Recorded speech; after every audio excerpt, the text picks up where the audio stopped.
All right, who's ready to talk about magnet writing? So writing magnet exemplars can, yes, be challenging, but it doesn't have to be completely overwhelming. The key is really understanding exactly what magnet is looking for and how to structure your story effectively. So today I'm going to be walking you through a step-by-step approach to writing clear, data-driven, empirical outcome exemplars so that you too can tackle them with confidence. So let's talk about it.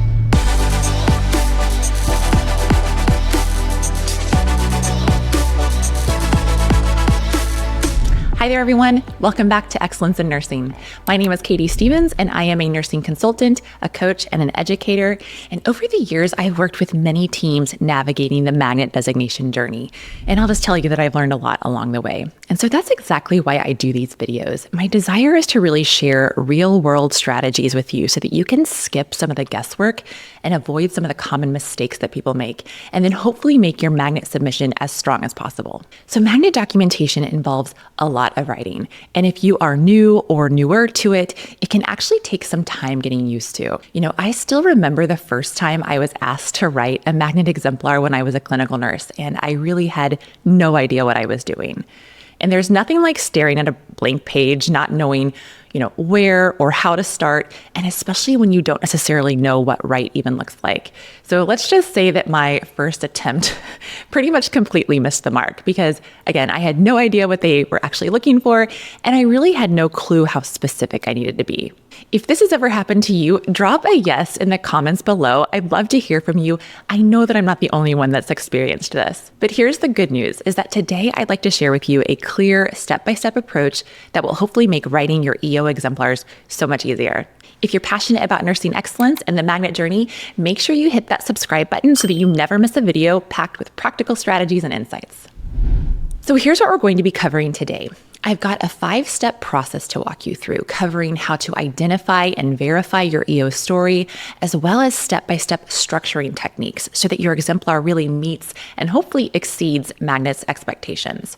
Plus, stick around to the end. We're going to go over some of the common mistakes that I see people make that trip them up, and then, of course, how you can avoid those. My goal by the end of this video is that you will have a clear process for drafting your EO exemplars so that you can move forward with confidence, so that you feel excited to get started, and maybe even, hopefully enjoy the process.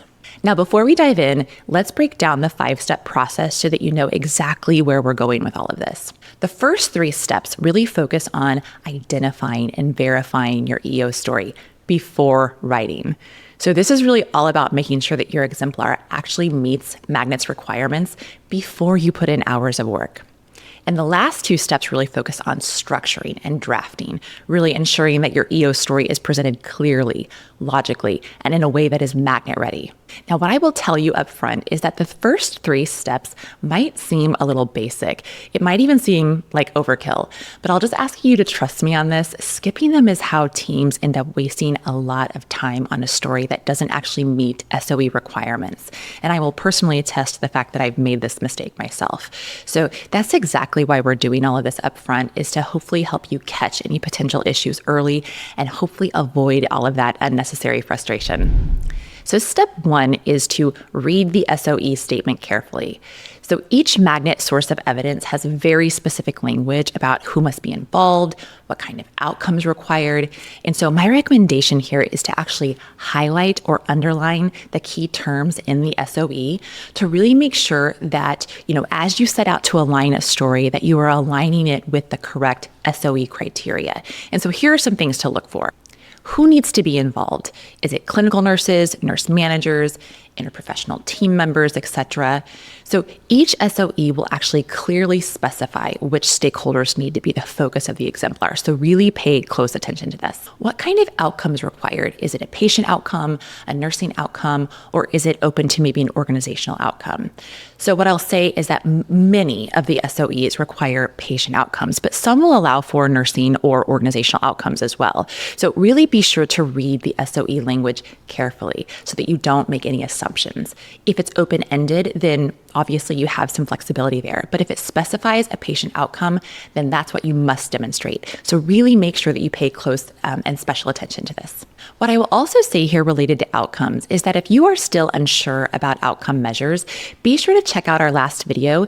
It covers some really great information on identifying outcome measures, as well as, helping you to also distinguish between process and outcome measures. So make sure you check out that video if you need some support with outcomes. Now, the last thing that I'll mention here under step 1 is that make sure that your understanding of key terms in the SOE matches Magnet's definitions. The ANCC has specific meanings for certain words, especially those that are highlighted in green in the manual. So make sure that you really align your definitions with Magnet's definitions. Now, I'll also throw in another quick tip here is that I also recommend that as you write, use Magnet's exact language and terminology to really make sure that your exemplar is perfectly aligned with their terminology and their expectations. Now, step 2 is about verifying that all of the elements are actually in place.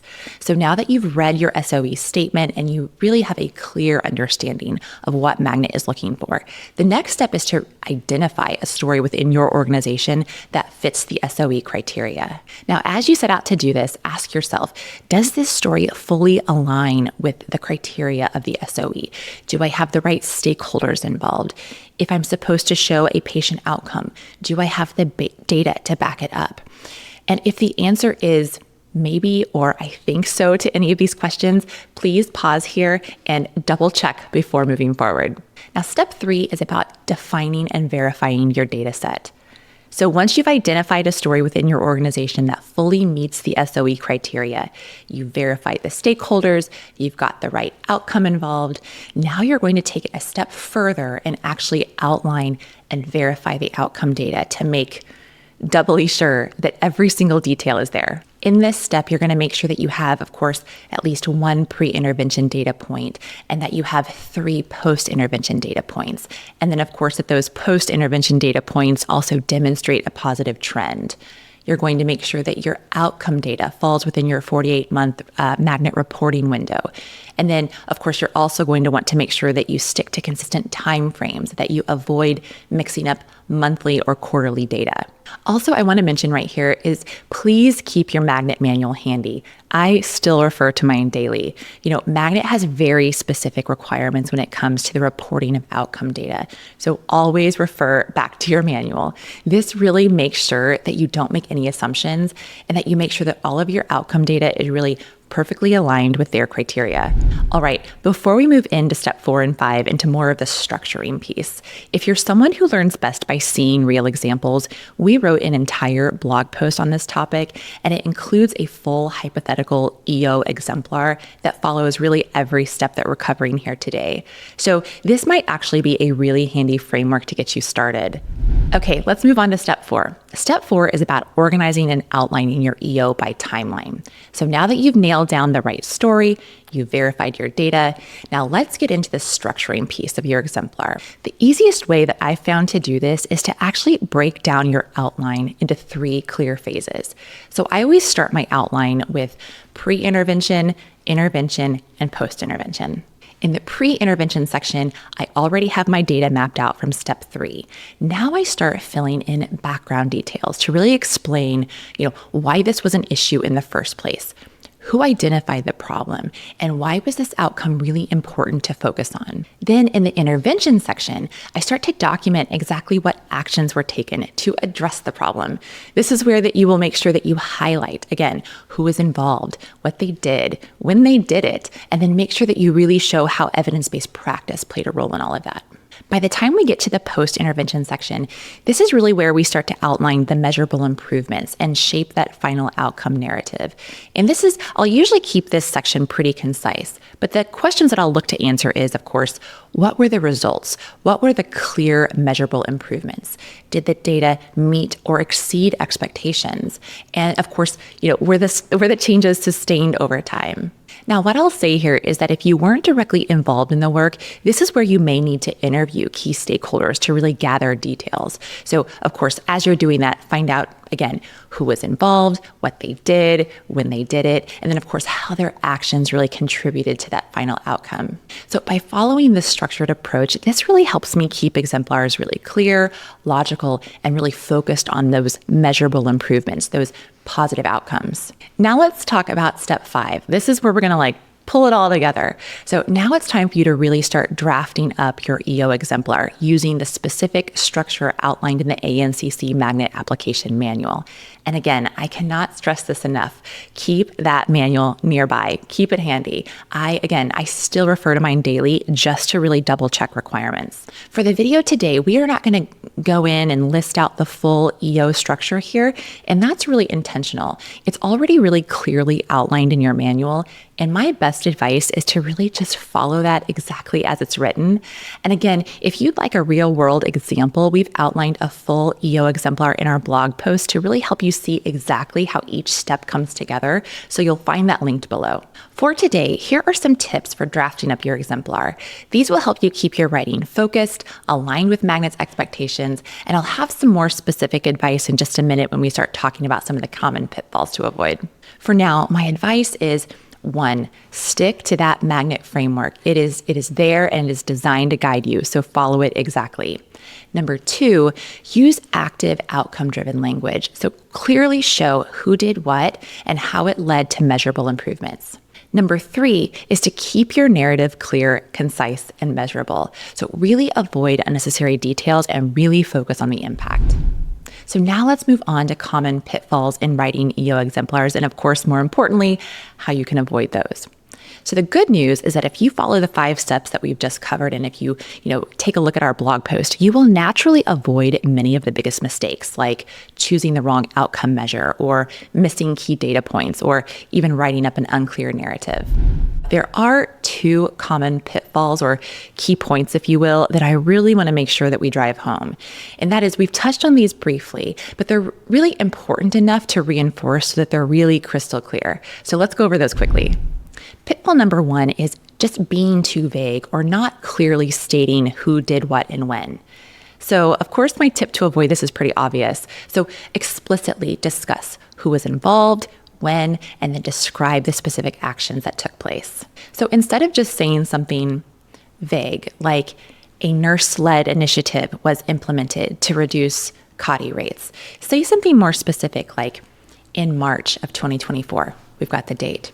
Clinical nurses in the unit-based council of the medical ICU, more specific. They implemented a nurse-driven catheter removal protocol. So again, that is much more specific about who was involved, when, and what they specifically did. Pitfall number 2 is to avoid overloading the exemplar with just too many unnecessary background details. So on one hand, we really want to avoid being too vague, but on the other hand, we also don't want to get so lost in unnecessary details that we start to dilute the impact of the story. So my tip to address this is to really be specific where it matters, but don't over-explain. Really just stick to what Magnet requires. And here are some common areas where too much detail can actually be distracting. And as I get into these are not hard and fast rules, but they are something to at least be aware of, and therefore your consideration. So number 1 is to avoid too much background information.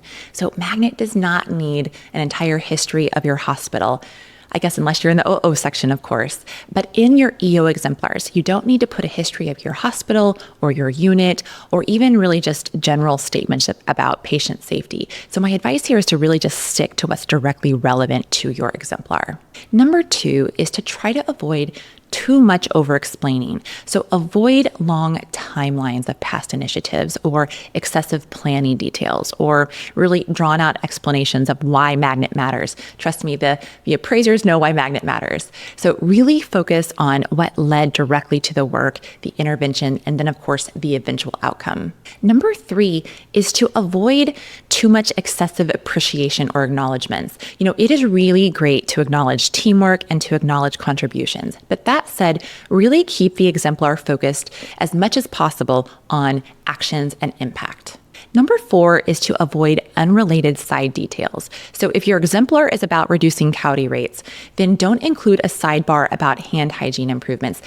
What I will say though is unless it's directly relevant to the exemplar. Number 5, and the last one, is to really avoid the overuse of vague, or what I would call maybe soft language.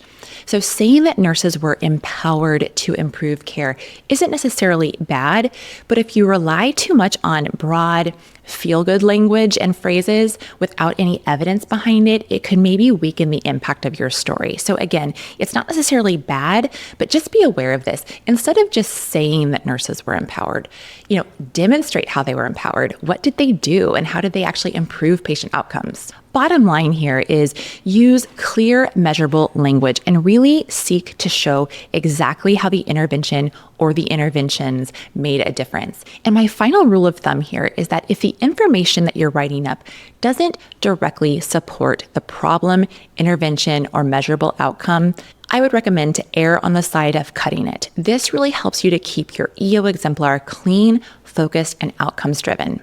And that's a wrap for today. If you found this helpful and if you want to see how all of these steps come together in a real life example, again, make sure that you check out our blog post on EO exemplars. It includes a full EO exemplar so that you can really see how these principles play out in practice. You can see it come together in action.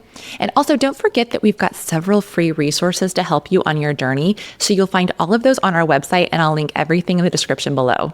And if you're looking for even more specific writing guidance, stay tuned. We've got a couple upcoming videos that I think will be really helpful for you. So one of those will be on tackling your non-EO exemplars, and another one is going to be on, I'm going to walk you through my personal editing framework for refining magnet documents so that you can make sure that all of your documents are submission ready. So make sure that you hit the subscribe button so that you'll be updated when those videos hit. And of course, if you need more support on your magnet journey, whether it is a couple of strategy sessions or maybe you need deeper coaching on all of the project management and documentation, whatever it is, our on-demand consulting services are a really nice, flexible option for being able to work together. So whether it's coaching, consulting, or maybe a combination of the two, you'll find all of the details in the description below. So thank you for joining me today. And until the next one, always remember that on the journey to excellence, you are the one that makes all of the difference. I'll see you in the next video.